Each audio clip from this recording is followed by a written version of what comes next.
Amidst increasing car prices on Chinese vehicles, Chery, it seems, unfortunately, wasn't unaffected. But that doesn't mean that they're gonna drop kick us over the Great Wall of China, have a cup of tea and call it a day. No, no, no. Instead, what they've done is, well, give us something a little extra for the coin that we're about to spend. And voila! This is the 2021 Chery Tiggo 5X. Now, we reviewed this automobile back in 2020 when it was relatively new in the segment. But this time around, Chery hopes to showcase and feature that it's added a little bit of XO sauce to your dumpling.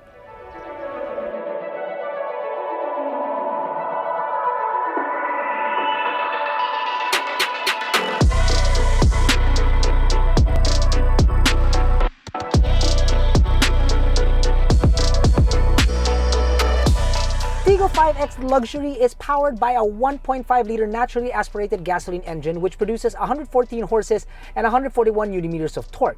Now, fuel economy is fair, but considering this engine has to lug around 1,321 kilograms of weight, we manage 6 kilometers per liter in heavy traffic, about 8.5 when it clears up and about 12 on the highway.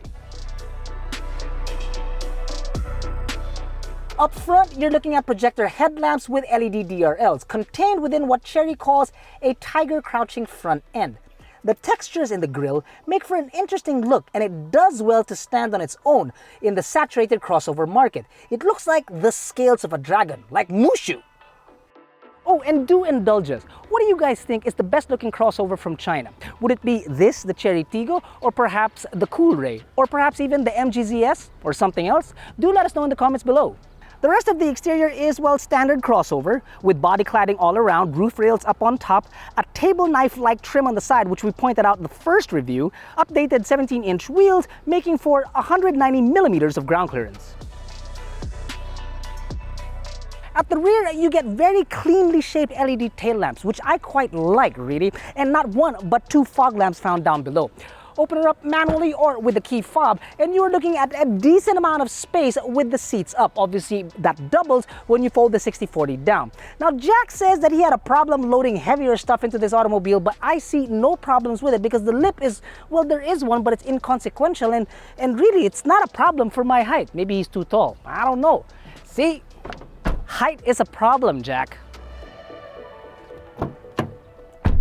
The rear seats of the Tiggo 5X are basically standard, really. Not much to report back here other than the fact that you've got a decent amount of headroom and a decent amount of legroom for passengers of my height and perhaps maybe even a little bit taller. But for much taller passengers like Jack, he found that the leg support was a little bit lacking, or rather the thigh support is actually what I'm going for. There aren't many toys back here, which I expected a little bit more from a crossover. Like, there's no center armrest and no cup holders found there, just bottle holders on either door. But the icing, or rather the XO that they added to the dumpling would be, for the back seats at the very least, would be air vents found up here. The rest of those upgrades can be found up front. Now, a feature that you will find inside this car that you will only expect in much more expensive cars are power seats. Now, I know that's not much of a flex, but really, at a car at this price point, that's pretty darn good. The leather is actually pretty good. It doesn't lean towards the durable side. No, it actually leans more on the supple side. And the seats, well, they provide a decent comfort, actually. The bolstering is actually pretty darn good. Now, the dashboard is well made, actually, and surprisingly, you get padding for your legs and even for the gauge hood, which really was not needed, but hey, it's there. It's a great mix of materials, and despite it all being black and gray, the different textures here make it a nice place to be in. Oh, and lest we forget, there's also a sunroof. And to sum up the updates, you've got new wheels, air vents for the rear passengers, and, well, it already had Apple CarPlay to begin with that doubles as your reverse camera for the infotainment system, but now you've got updated speakers that should help put a kick in your giddy-up. AutoDeal.com.ph can connect you to get the best quote from multiple dealerships near you. You can request and compare quotes from any dealership in the Philippines. Get the best deal with AutoDeal.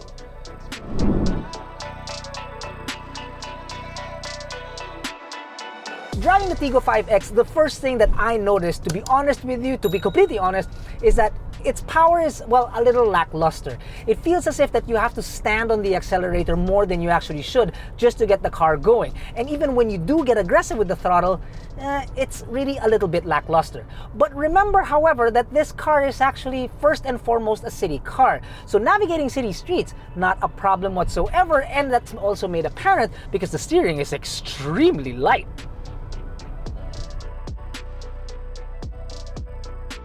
Now, speaking of being in the city, I've noticed that it does have problems when it comes to steeper parking structures. Like, you really have to ring it.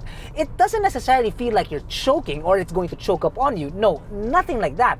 But it feels as if that, well, it could do with a push just to get up there properly. Driving around the city, there is a bit of a delay when operating the throttle. Handling, on the other hand, is, well, it's okay. It's nothing spectacular. It can deal with bumpy roads every so often, but obviously it will return and tell you that it does not like large potholes. I mean, let's be honest, what car actually does, right? In short, if you drive like your mother tells you, which is calm and collected, you'll do just fine. If you drive like you've been holding it in for like 5 hours and you're stuck in traffic, then yeah, that might be a problem. Actually, that might be a problem for anyone. On an open patch of road, it will take some time for you to eventually get up to speed. But once you're there, at the very least, the car is stable. The thing though is that the NVH may need help because, well, you hear the road noise, you hear wind noise, and even worse, the outside noises from cars, buses, and motorcycles does creep in as well.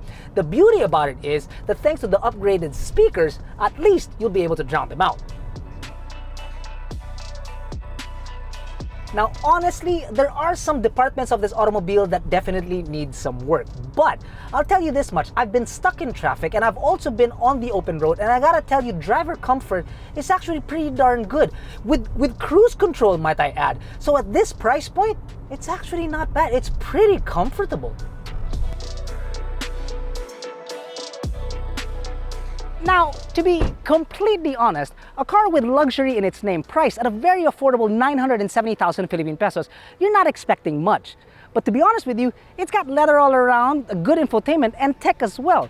So despite its shortcoming on its drive, as a daily city crossover, well, it's about as luxurious as you can get for under 1 million Philippine pesos. So it's not necessarily a 12-course meal served on fine china, but to some, it could be a hidden gem worth sharing.